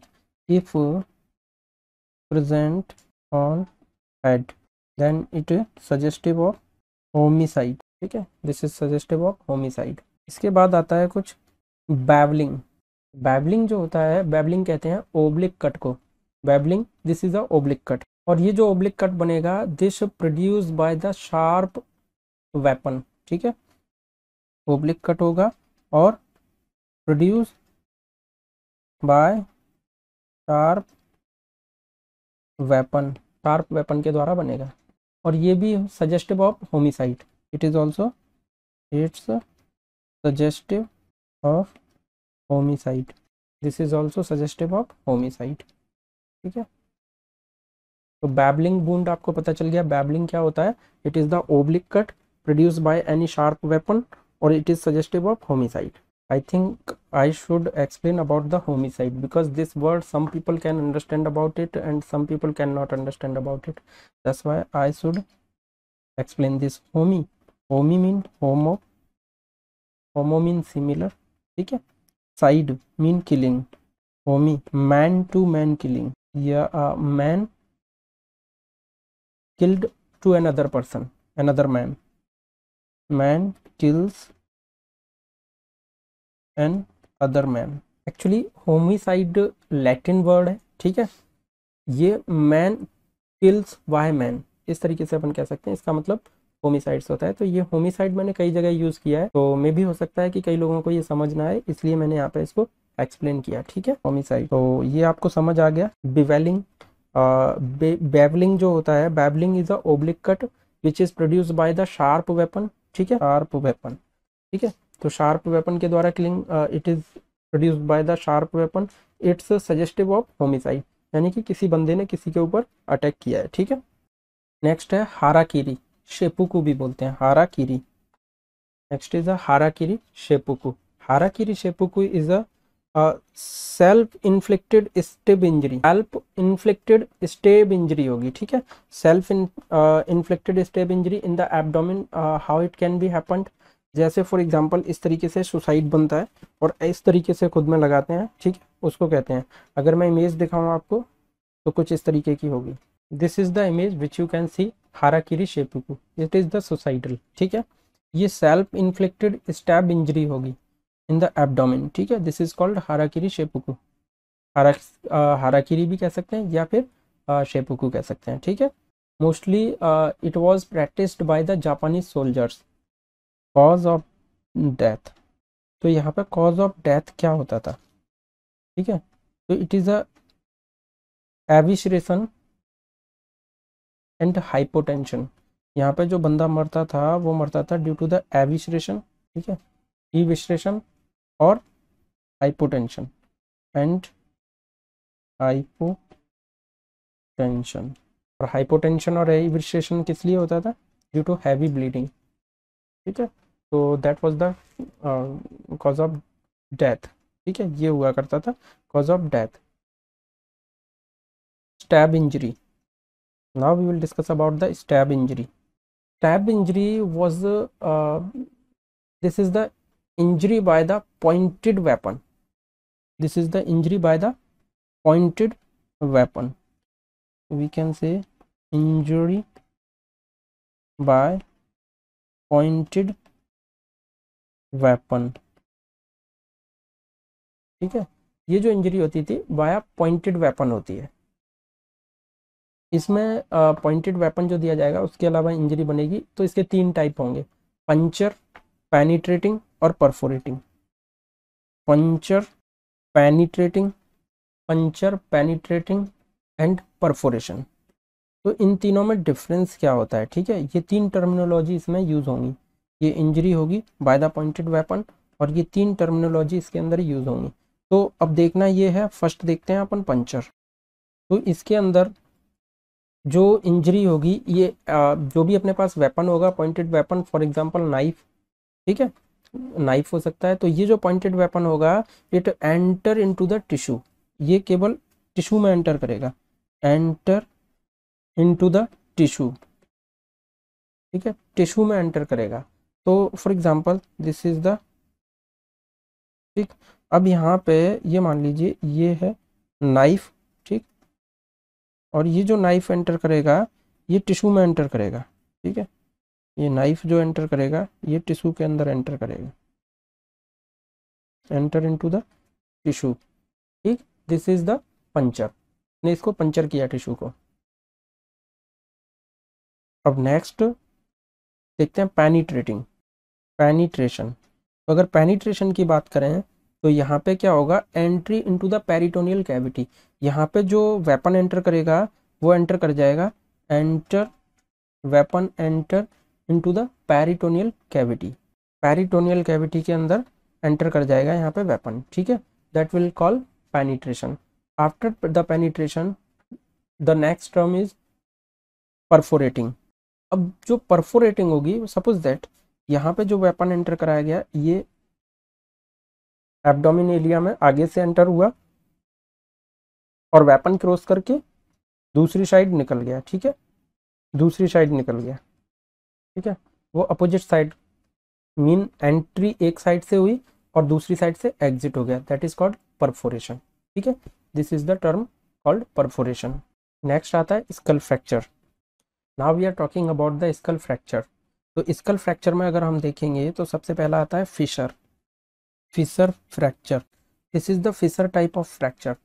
ये जो फ्रैक्चर होगा हैज़ अ लीनियर फ्रैक्चर। ठीक है, यहाँ पे for example this is the skull, for example this is the skull, और यहाँ पे जो फ्रैक्चर बनेगा वो एक लीनियर फ्रैक्चर होगा लाइक दिस। ठीक है, single linear fracture, this is the linear fracture, this is called fissure fracture. Second है अपने पास डिप्रेस्ड फ्रैक्चर। तो इसके बारे में मैं लिख देता हूँ, ये है linear fracture line, linear fracture line. okay, this is the linear fracture line. Now the second type of fracture is depressed fracture. अगर डिप्रेस्ड फ्रैक्चर की बात करें तो फॉर एग्जांपल ये है स्कल और इसके ऊपर इस तरीके से ये डिप्रेस्ड फ्रैक्चर हो गया। ठीक है, this is the depressed part of the fracture, और ये होता है ड्यू टू द हैमर। ठीक है, किसी ने हथौड़ा मार दिया किसी के ऊपर तो एकदम से स्कल क्या है वहाँ पे डिप्रेस्ड हो जाएगा। ठीक है, this is the depressed fracture, और डिप्रेस्ड फ्रैक्चर ये होगा ड्यू टू हैमर, या इस तरीके की कोई भी चीज़ हो सकती है। ठीक है, ड्यू टू हमर और हमर जैसी कोई भी चीज़ हो सकती है, उसकी वजह से डिप्रेस्ड फ्रैक्चर होगा। तो यहाँ पे क्या होगा, फ्रैक्चर्ड फ्रैगमेंट इज डिप्रेस्ड। जो आप देख रहे हो फ्रैक्चर की फ्रैगमेंट कैसी है, डिप्रेस्ड। तो यहाँ पे सीधा लिख सकते हैं डिप्रेस्ड, डिप्रेस्ड फ्रैगमेंट। और ये जो डिप्रेस्ड फ्रैगमेंट हुआ है, ठीक है, ये पैटर्न को बताता है, वेपन के पैटर्न को, कि किस टाइप का पैटर्न जो वेपन है वो मारा गया है, ठीक है, उसके पैटर्न को बताएगा। जैसे फॉर एग्जांपल इस तरीके का एक रॉड टाइप का मारा जाएगा, तो वो जिस तरीके से डिप्रेशन बनेगा, ठीक है, लॉन्ग, तो वो रॉड के पैटर्न को बताएगा। और अगर हमर मारा गया है, हथौड़ा मारा गया है, तो उसके पैटर्न को बताएगा। तो ये डिप्रेस्ड फ्रैक्चर जो है यहाँ पे, डिप्रेस्ड फ्रैगमेंट जो बनती है वो कैसी बनेगी, वो एक पैटर्न बनेगी, ठीक है, एक पैटर्न बताएगी वेपन का। वेपन जिस तरीके का होगा उस तरीके का पैटर्न वहां पे दिखेगा। It tells about pattern of the fracture, pattern of the weapon, ठीक है, ये वेपन के पैटर्न को बताएगा। जो डिप्रेस्ड फ्रैक्चर है, it also tells about the pattern of the weapon. The next fracture is comminuted fracture. ये जो कम्युनिटेड फ्रैक्चर होता है, एक्चुअली बहुत सारी कंबाइंड होते हैं, ठीक है, फ्रेगमेंट। यहाँ पे क्या होगा, मल्टीपल फ्रैक्चर लाइंस होंगी। क्या होगा, multiple fracture lines. Suppose that this is the skull, और इसके यहाँ पे फ्रैक्चर हुआ, यहाँ फ्रैक्चर हुआ, तो यहाँ पे मल्टीपल लाइंस होंगी, इस तरीके से मल्टीपल फ्रैक्चर लाइंस होंगी, ठीक है, और इसे कहते हैं कम्युनिटेड फ्रैक्चर। और ये जो कम्युनिटेड फ्रैक्चर होता है, तो ये हो सकता है हैमर जैसे या उस टाइप के किसी जिगजैग टाइप के वेपन से, ठीक है, जिसमें बहुत सारे टाइप के लाइंस बनी हो और वो सब पिंड हो, ठीक है, एक तरीके से शार्प हो, और मार दिया जाए तो कई सारे multiple lines of the fracture can be created, ठीक है, इस तरीके से होगा। यहाँ पे प्यूप्स रूल यूज होगा, प्यूप्स। अब ये प्यूप्स रूल क्या होता है, का मतलब है, if there are multiple fractures are available, then we can find out the sequence of blows. If multiple fractures, fracture lines are available, अगर मल्टीपल फ्रैक्चर लाइन्स अवेलेबल हैं, ठीक है, तो यहाँ पे we can find out, we can find out, क्या find out कर सकते हैं, यहाँ पे हम फाइंड आउट कर सकते हैं the sequence of the blows, ठीक है, sequence of the blows. But इसके अंदर क्या होगा कि सेकंड रूल ये कहता है कि जो फ्रैक्चर लाइंस होंगी वो किसी पुराने फ्रैक्चर लाइन की जो बॉर्डर है उसको क्रॉस नहीं करेगी। यानी कि यहाँ पे हम लिखेंगे fracture line does not cross any old line fracture, fracture line does not cross any old fracture. यहाँ पे कोई भी जो फ्रैक्चर लाइन बनेगी, मल्टीपल फ्रैक्चर लाइंस तो बनेंगी, ठीक है, लेकिन कोई भी फ्रैक्चर लाइन किसी पुराने फ्रैक्चर लाइन को क्रॉस नहीं करेगी, ठीक। These are called comminuted fracture. Comminuted fracture में मल्टीपल लाइंस होंगी, ध्यान रखना है। Next is a sutural fracture. This fracture is along with the suture, जो सूचर होगा उसके साथ साथ होगा, ठीक है, फ्रैक्चर अलोंग विद सूचर। जो सूचर होगा, जो नॉर्मल सूचरिंग होती है, नॉर्मल सूचर्स होते हैं, उसके अलोंग फ्रैक्चर होगा, ठीक है, फ्रैक्चर अलोंग द सूचर। और इसको हम एक दूसरे नाम से भी जानते हैं, so we can call also known as diastatic fracture, also known as distatic fracture. Now the next is a pond fracture, and pond fracture also called as indented fracture, indented fracture, pond fracture also known as indented fracture, ठीक है, इसे indented fracture भी कहते हैं। अब Pond's fracture है तो mostly ये कहाँ देखने को मिलेगा, usually this seen into the elastic skull, ठीक है, ये कहाँ देखने को मिलेगा, यूजली सीन इन इलास्टिक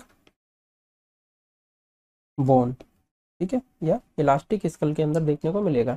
अब इलास्टिक स्कल किसका होता है, बच्चों का, चाइल्ड्स में, ठीक है, चिल्ड्रंस में देखने को मिलेगा, क्योंकि वहाँ पे चिल्ड्रंस में जब इलास्टिक होगा स्कल, तो उसमें जब कोई भी हैमर या किसी भी चीज़ से चोट लगेगी तो वो वहाँ पे पॉन्ड्स एकदम से गड्ढा जैसा बना देगा, क्योंकि इलास्टिक है, ब्रेक नहीं होगा, धस जाएगा, दब जाएगा, गड्ढा जैसा बन जाएगा। ठीक है, that is a ponds fracture, तालाब जैसा बन जाएगा, पॉन्ड जैसा, इसलिए इसको पॉन्ड फ्रैक्चर कहते हैं, या फिर इसको इंडेंटेड फ्रैक्चर कहते हैं। ठीक है, ये स्मॉल डिप्रेशन होगा इसके अंदर, स्मॉल डिप्रेशन देखने को मिलेगा। और ये कभी कभी डिलीवरी के टाइम पे जो फोर्सेप डिलीवरी होती है उसकी वजह से भी हो जाता है। ठीक है, तो also 3 due to obstetric forces of the delivery. Next is gutter fracture. Gutter fracture gutter fracture को हम ग्लैंसिंग फ्रैक्चर भी कह सकते हैं, because it is due to the glancing bullet. इसकी वजह से होता है ये, ड्यू टू ग्लैंसिंग बुलेट। ठीक है, suppose that this is the skull और यहाँ पे ये बुलेट है। ठीक है, दिस इज द बुलेट। अब ये जो जाएगा यहाँ से और स्कल को खरोंचते हुए निकलेगा एक साइड से, ओब्लिक ओब्लिक इस तरीके से ग्लैंस बनाता हुआ, नाली जैसी बनाता हुआ निकलेगा। ठीक है, this is the glance fracture. ठीक है, ग्लैंसिंग फ्रैक्चर कह सकते हैं और गटर फ्रैक्चर कह सकते हैं, गटर फ्रैक्चर। ठीक है, ये कैसे, इस तरीके से एकदम से यूं इस तरीके से निकलेगा सीधा बुलेट और यहाँ से खरोंचते, यानी कि एक गहरा गड्ढा जैसा बनाते हुए निकल जाएगा साइड से ओब्लिक। ठीक है, that is called gutter fracture और glancing fracture because it is producing by the glancing bullet. Okay, after the gutter fracture we are going to start from the ring fracture. Ring fracture, ring fracture में क्या होता है, actually it is a fracture around the foramina magnum. ठीक है, ये जो मान लीजिए दिस इज द स्कल, ठीक है, और यहाँ पे है फोरामिना मैग्नम, तो ये जो फोरामिना मैग्नम होगा इसके अराउंड फ्रैक्चर देखने को मिलेगा। ठीक है, तो fracture around the foramina magnum, तो इसके अराउंड आपको फ्रैक्चर देखने को मिलेगा। ठीक है, अराउंड द फोरामिना मैग्नम। और इसमें ये कैसे मिलेगा, when a person fall down from the height, अगर कोई ऊपर से कूदता है, नीचे जंप करता है और एकदम से प्रेशर क्रिएट होता है और एक हैवी प्रेशर इस तरीके से स्पाइनल कॉर्ड पे हैवी प्रेशर आता है। ठीक है, उस प्रेशर की वजह से फोरामिना मैग्नम पे बहुत तेजी से प्रेशर आने की वजह से वहाँ पे फ्रैक्चर होगा। ठीक है, तो ये फ्रैक्चर होगा अराउंड द फोरामिना मैग्नम। एक तो ये हो गया कि किसी ने फॉल जंप लगाया, ठीक है, ऊपर से, ठीक, उस केस में हो सकता है। दूसरा, किसी ने हैवी वेट अपने सर के ऊपर रख लिया, तो उस केस में भी ये हो सकता है फ्रैक्चर। ठीक है, तो यहाँ पे लिख सकते हैं रिंग फ्रैक्चर, तो यहाँ पे fracture line passes around foramina magnum. ठीक है, जो फोरामिना मैग्नम है उसके अराउंड फ्रैक्चर लाइन पास करेगी। और ये क्यों होगी, due to falling from the height, due to falling from the height, इसकी वजह से ये देखने को मिलेगी। ठीक है, और जो लोग हैवी वेट उठाते हैं, सर पे रखते हैं, उनके केसेस में भी देखने को मिल सकता है ring fracture around the foramina magnum. Next is the hinge fracture. Hinge fracture जो होता है इसको मोटरसाइकिल फ्रैक्चर भी कहते हैं, मोटर साइक्लिस्ट फ्रैक्चर, इसको मोटरसाइक्लिस्ट फ्रैक्चर भी कह सकते हैं, ऑल्सो नॉन एज। ठीक है, मोटरसाइक्लिस्ट फ्रैक्चर। इसमें क्या होता है कि जो फ्रैक्चर लाइन होती है, suppose that this is the school, तो यहाँ पे जो फ्रैक्चर लाइन होगी, और मान लीजिए ये फोरामिना मैग्नम है, ठीक है, फोरामिना मैग्नम, अब ये जो फ्रैक्चर लाइन होगी वो एक साइड से दूसरी साइड की तरफ ट्रांसमिट करेगी। ठीक है, एक साइड से दूसरी साइड ट्रांसमिट करेगी, तो यहाँ पे ये जो फ्रैक्चर लाइन होगी वो क्या करेगी, एक साइड से दूसरी साइड तक पहुँचेगी। मान लीजिए यहाँ पे लिखेंगे fracture line runs from one side to other side in temporal region. ठीक है, टेम्पोरल रीजन में एक साइड से दूसरी साइड रन करेगी यहाँ पे फ्रैक्चर लाइन। ठीक है, तो this is called hinge fracture या मोटरसाइक्लिस्ट फ्रैक्चर। और जिस तरीके से ये डिवाइडेशन हो रहा है, लाइन जिस तरीके से पहुंच रही है, इसे कहते हैं फ्रंट और बैक डिवाइडेशन कर देगी। स्कल को क्या करेगी, front and back divideation of skull. के बाद आता है cup and counter cup injury. इसके बाद आता है cup and counter cup injury. There are many peoples who pronounce it coup, coup and counter coup injury. ठीक है, तो यहाँ पे एक तरफ लिखेंगे कूप इंजरी और दूसरी तरफ लिखेंगे काउंटर कूप इंजरी। ठीक है, तो coup injury and counter coup injury. तो first of all coup injury को देखते हैं।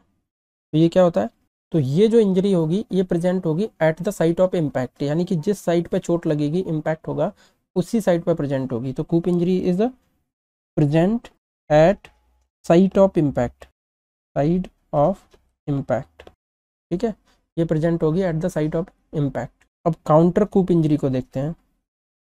तो ये प्रेजेंट होगी at the opposite side of the impact, opposite side of impact. ठीक है, जिस साइड में चोट लगी है उसके अपोजिट साइड में इंजरी प्रेजेंट होगी, तो इसे कहते हैं counter coup injury. Most common site जो होगी जहाँ पे ये देखने को मिलेगी वो है frontal lobe. Most common site is frontal lobe. ठीक है, मोस्ट कॉमनली फ्रंटल लोब के अंदर देखने को मिलेगी। और क्या देखने को मिलेगा, that is the contusion, contusion और ब्रूइज, जो हमने पढ़ा था ब्रूइज और कंट्यूजन। ठीक है, तो मोस्टली ब्रूइज और कंट्यूजन देखने को मिलेगा विद द ओसिपिटल फॉल। ठीक है, क्या देखने को मिलेगा, कंट्यूजन, ठीक है, विद ओसिपिटल फॉल, कंट्यूजन या ब्रूइज देखने को मिलेगा मोस्टली। तो काउंटर कूप और कूप इंजरी पता चल गई। ठीक है, now we are going to start intracranial haemorrhage, intracranial haemorrhages. तो यहाँ पे हम लोग देखेंगे here the first is extra dural haemorrhage, extra dural haemorrhage या फिर एपीड्यूरल हीमरेज। मान लीजिए ये है skull, this is the skull, और इसके बाद यहाँ पे ड्यूरा मैटर। ठीक है, this is the dura mater. इसके बाद अरेक्नोइड मैटर और इसके बाद पाया मैटर, और पाया मैटर के बाद होगी brain parenchyma. This is the brain parenchyma, this is brain parenchyma. Okay, तो this is the skull, skull vault. ठीक है, skull vault, dura mater, arachnoid mater. ठीक, इसके बाद आती है पाया मैटर और इसके बाद brain parenchyma, this is the brain parenchyma. ठीक है, तो अभी हमने फर्स्ट बात की थी about the extra dural haemorrhage. तो एक्स्ट्रा ड्यूरल हीमरेज कहाँ देखने को मिलेगा, this is the point just above the dura mater. Okay, just above the dura mater, इसे एपीड्यूरल हीमरेज भी कहते हैं। ठीक है, तो this is the extra dural haemorrhage. Okay, अब ये जो एक्स्ट्रा ड्यूरल हीमरेज हुआ है ये किस वजह से होगा, कौन सी आर्टरी इसके अंदर इन्वॉल्व होगी, तो आर्टरी इन्वॉल्व होगी मिडिल मैनेंजियल आर्टरी। कौन सी आर्टरी इन्वॉल्व होगी, मिडिल मैनेंजियल आर्टरी। ठीक है, यहाँ पे मिडिल मैनेंजियल आर्टरी रप्चर होती है, उसकी वजह से होता है एक्स्ट्रा ड्यूरल हीमरेज या फिर epidural haemorrhage due to the middle meningeal artery. इसके बाद दूसरा आता है, ये है ड्यूरा मैटर के नीचे। ठीक है, तो उसे सब ड्यूरल कहेंगे बिकॉज इट इज सब मीन नीचे। ठीक है, तो सब ड्यूरल हीमरेज, तो ये होगा ड्यूरा मैटर के नीचे, और ड्यूरा मैटर के नीचे जो होगा वो होगा सब ड्यूरल हीमरेज, सब ड्यूरल हीमरेज। अब ये जो सब ड्यूरल हीमरेज होता है यहाँ पे कौन सी आर्टरी इन्वॉल्व होती है, तो यहाँ पे होती है ब्रिजिंग वेन्स, यहाँ पे आर्टरी नहीं ब्रिजिंग वेन्स। ठीक है, तो यहाँ पे ब्रिजिंग वेन्स इन्वॉल्व होती हैं। ठीक है, आर्टरी इन्वॉल्व नहीं होती यहाँ पे, जो हीमरेज होगा due to rupture of bridging veins. अब यहाँ पे हीमरेज आता है जो नीचे होगा अरेक्नोइड मैटर के नीचे। ठीक है, तो यहाँ पे क्या होगा, सब अरेक्नोइड हीमरेज। ठीक है, यहाँ पे होगा सब अरेक्नोइड हीमरेज। अब ये जो सब अरेक्नोइड हीमरेज होगा ये होगा किसकी वजह से होगा, ये तो अरेक्नोइड एरिया में, सब अरेक्नोइड एरिया में यहाँ पे क्या होता है, यहाँ पे CSF होता है। ठीक है, CSF फील्ड होता है इस एरिया के अंदर, और इसमें क्या होता है, इसमें होते हैं विलाई। कौन से विलाई होंगे, सर्कल ऑफ विलाई। तो यहाँ पे जो पहले इसे लिख देते हैं, ये है सब अरेक्नोइड हीमरेज। ठीक है, ये होगा subarachnoid haemorrhage due to circle of Willis. यहाँ पे जो रप्चर होंगे वो होंगे सर्कल ऑफ विलाइज, और इसकी वजह से डेवलप होगा सब अरेक्नोइड हीमरेज। तो ये चीज़ें आपने देख ली कि सबसे पहले एपिड्यूरल हीमरेज यानी कि extra dural haemorrhage which is due to the rupture of middle meningeal artery, उसके बाद सब ड्यूरल, ठीक है, यानी कि ड्यूरामेटर के नीचे, ठीक, ये होगा subdural haemorrhage due to the bridging veins. और इसके बाद नेक्स्ट आता है सब अरेक्नॉइड हीमरेज यानी कि अरेक्नॉइड मैटर के नीचे, ठीक है, तो सब अरेक्नॉइड हीमरेज होगा और ये होगा due to the circle of Willis. यहाँ पे क्या होगा, rupture of the circle of Willis, ठीक है, जिसे, और इसके नीचे फिर होता है ब्रेन पैरेन्काइमा। तो ये जो सर्कल ऑफ विलाइज है यहाँ पे, इसको दूसरे तरीके से कह सकते हैं due to the aneurysms, due to rupture of aneurysm, due to rupture of aneurysm, ठीक है, जो माइक्रो एन्यूरिज्म्स होते हैं उनको रप्चर ऑफ द एन्यूरिज्म्स, ठीक है, एन्यूरिज्म्स होते हैं जब हम ब्रेन पढ़ेंगे डिटेल में तो वहाँ पे आप देखोगे कि एन्यूरिज्म्स कहाँ होते हैं, सर्कल ऑफ विलाइज कहाँ होते हैं, ठीक है। अभी पिछली वीडियो में हमने पढ़ा था, तो रिकॉर्डेड वीडियो है, अगर आप वो देखना चाहें तो देख सकते हैं। Now we will see the lucid interval, ठीक है। तो एक्स्ट्रा ड्यूरल हीमरेज के अंदर लूसिड इंटरवल प्रेजेंट होता है, ठीक है, present in extra dural haemorrhage, okay. तो लूसिड इंटरवल जो है एक्स्ट्रा ड्यूरल हीमरेज के अंदर प्रेजेंट होता है। अब देखना ये है कि ये लूसिड इंटरवल होता क्या है। तो अगर हम इसको देखें तो मान लीजिए किसी को एक्स्ट्रा ड्यूरल हीमरेज हुआ, ठीक है, पेशेंट को एक्स्ट्रा ड्यूरल हीमरेज हुआ तो वो क्या होगा, अनकॉन्शियस, सपोज दैट अनकॉन्शियस हो गया, ठीक है, और थोड़ी देर बाद यानी कि एक बार फिर से वो क्या हुआ, कॉन्शियस हुआ, कॉन्शियस हो गया, और कुछ टाइम बाद फिर से अनकॉन्शियस हो गया, फिर से क्या हुआ, अनकॉन्शियस, ठीक है, और उसके बाद क्या होगा, डेथ एंड डाई।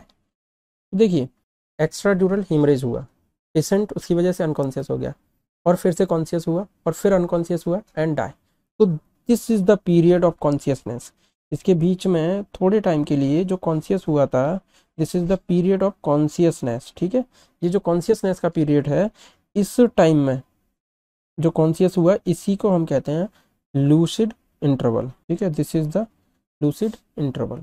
और ये लूसिड इंटरवल जो होता है, this is the period of consciousness, ठीक। और ये देखने को मिलता है usually in the coup injury, और it will associated with the fracture of the temporal bone, it will associated with the fracture of the temporal bone, okay. अब यहाँ पे देखिए ये जो लूसिड इंटरवल है इसका यूज़ क्या है, ये क्यों ज़रूरी है, ठीक है, बिकॉज इसके कुछ पॉइंट्स होते हैं जिस चीज़ के लिए ये ज़रूरी है। तो लूसिड इंटरवल, ठीक है, it is a criminally liable. Criminally liable का मतलब क्या है कि अगर कोई क्रिमिनल है उसको एक्स्ट्राड्यूरल हीमरेज हुआ है और वो अनकॉन्शियस हुआ, फिर कॉन्शियस हुआ, यानी कि लूसिड इंटरवल स्टार्ट हुआ, ठीक है, उसमें वो कॉन्शियस हुआ, अब हमें पता है कि ये फिर से अनकॉन्शियस हुआ तो ही विल डाई, ठीक है। तो उस लूसिड इंटरवल में वी कैन पनिश दैम, ठीक है, उसको हम पनिश कर सकते हैं, वी कैन पनिश, ठीक है, कैन पनिश, ओके, हम इसको क्रिमिनल को पनिश कर सकते हैं, तो it is a criminally liable. और दूसरा, कोई भी वैलिड बिल बना सकते हैं, वैलिड विल, ठीक है, तो वैलिड विल बना सकते हैं, वैलिड विल जैसे कोई भी वसीयत बना सकते हैं, ठीक है। अगर मान लीजिए लूसिड इंटरवल में आया पेशेंट तो उस केस में वो अपनी प्रॉपर्टी किसी को दे सकता है, ठीक है, कोई वसीयत बना सकता है, लिख के दे सकता है, पेपर साइन कर सकता है, तो जो भी उसको करना है वो कर सकता है, तो कोई वैलिड विल बना सकता है, ओके। और अगर मान लीजिए उसके साथ कुछ गलत हुआ है तो वैलिड एविडेंस कलेक्ट किया जा सकता है in the lucid, this is the importance of the lucid interval, okay. Next is the subdural haemorrhage. तो हमने एक्स्ट्रा ड्यूरल हीमरेज के अंदर लूसिड इंटरवल देखा, ठीक है। Now we will see the subdural हीमरेज। सब ड्यूरल हीमरेज मोस्टली किस में देखने को मिलेगा, तो ये देखने को मिलेगा, ठीक है, ABCDE लिख सकते हो आप यहाँ पे निमोनिक के लिए, ABCD और E, ठीक है। AB का मतलब है यहाँ पे देखिए अल्कोहलिक्स में देखने को मिल सकता है, इन अल्कोहलिक्स, पीने के बाद आदमी fall down, can fall down, okay. तो अल्कोहलिक्स में देखने को मिल सकता है, और एज्ड पर्सन में देखने को मिलता है, aged, okay. And we can see also in the boxers, boxers में देखने को मिल सकता है। In case of child abuse, जैसे हमने पढ़ा था battered baby syndrome, battered baby syndrome के केस में देखने को मिल सकता है, because it is a example of the child abuse, okay. Next है ई, यानी कि एल्डरली पर्सन में, ठीक है, with a minor trauma, okay, elderly person में देखने को मिल सकता है with a minor trauma, okay. Now we will discuss about the sub arachnoid hemorrhage. Okay, as we know already about it, it is due to the mostly due to the rupture of aneurysm. Aneurysm के rupture की वजह से होता है और most commonly देखने को मिलेगा berry aneurysm. Okay, most commonly berry aneurysm. Arteriovenous malnutrition की वजह से भी हो सकता है. ठीक है, in case of arteriovenous mall formation.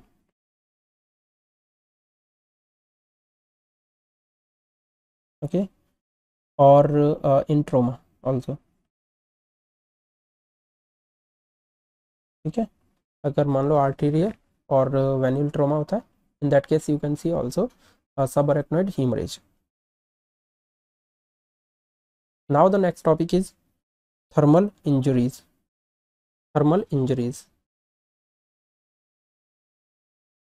it can be due to the heat or it can be due to the cold. Okay, it can be due to the heat or it can be due to the cold. These are the thermal injuries. It can be due to the heat and cold. Okay, now the heat thermal injuries due to the heat can be divided into two parts. Number first is general effect, number second is local effect. And the cold due to the thermal injury due to the cold, it can be also divided into two, the same like local effect or the general effect. These are the thermal injuries, can be due to the heat or can be due to the cold, and both can produce two type of effect. There is a general effect or there is a local effect. Okay, तो thermal injury के अंदर हमने देखा heat में general effect.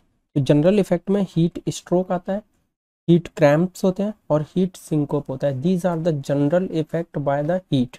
Okay, and अगर हम local effect को देखें तो बर्न्स है ना, बर्न्स हो सकता है, बर्न्स, और बर्न्स जो होगा ये होगा due to dry heat.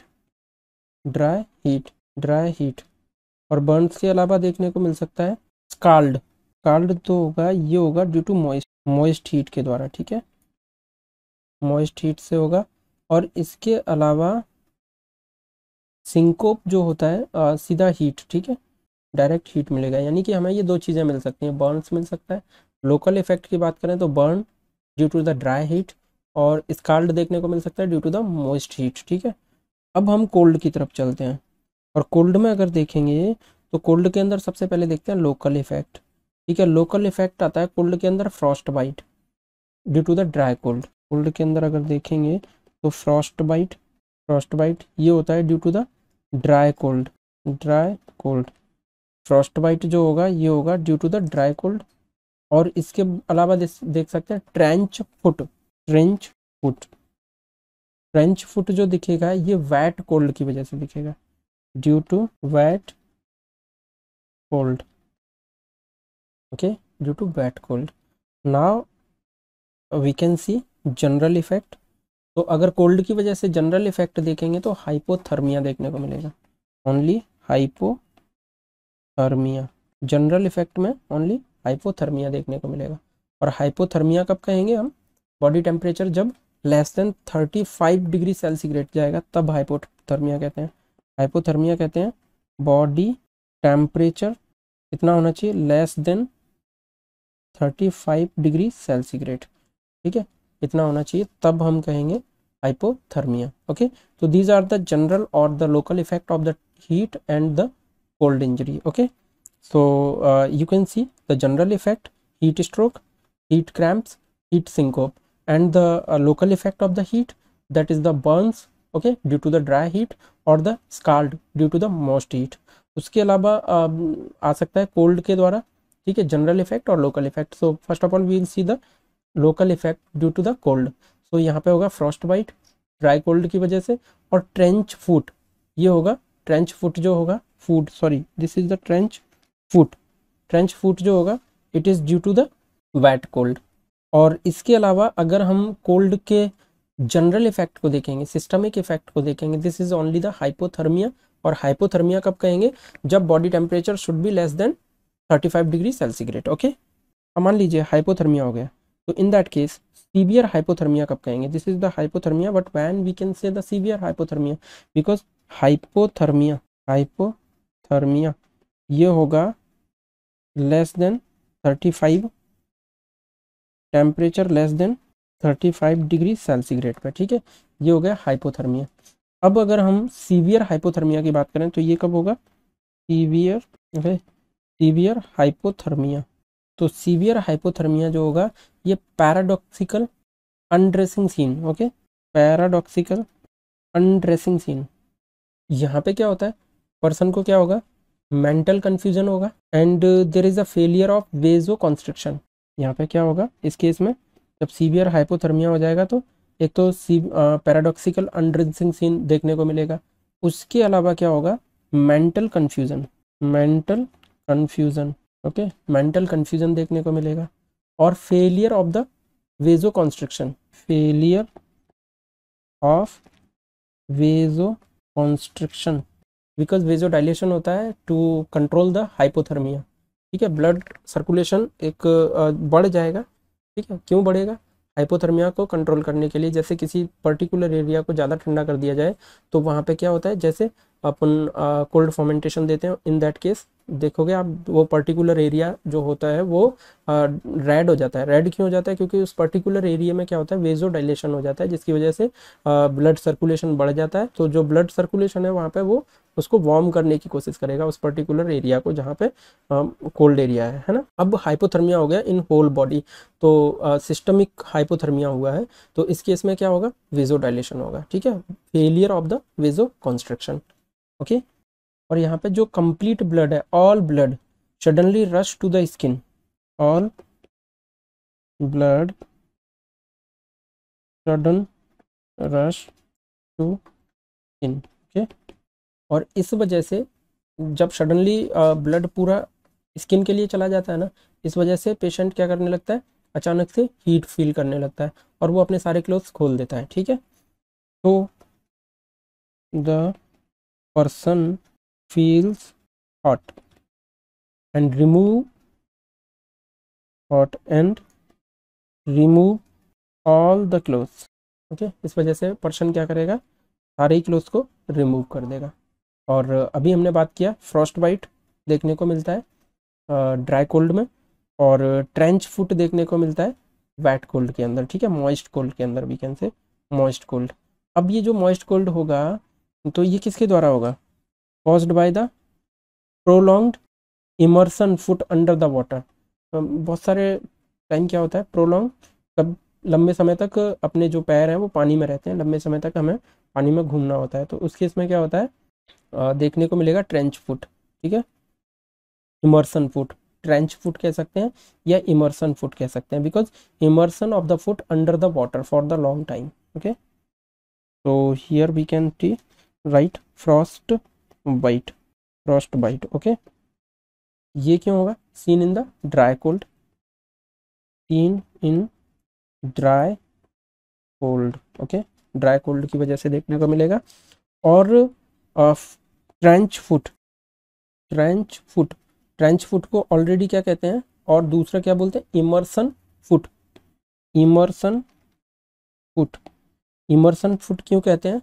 Because it is caused by prolonged immersion of the foot under water, because due to prolonged immersion of the foot underwater, prolonged immersion of foot underwater, ठीक है, लंबे समय तक पानी में रखने से ये हो सकता है, ट्रेंच फुट हो सकता है, याद रखना, trench foot, trench foot. Now we will discuss about the heat cramps, heat cramps. और ये क्या होगा? यहाँ पे मसल्स क्रैम्प्स होते हैं due to the excessive heat, muscles cramp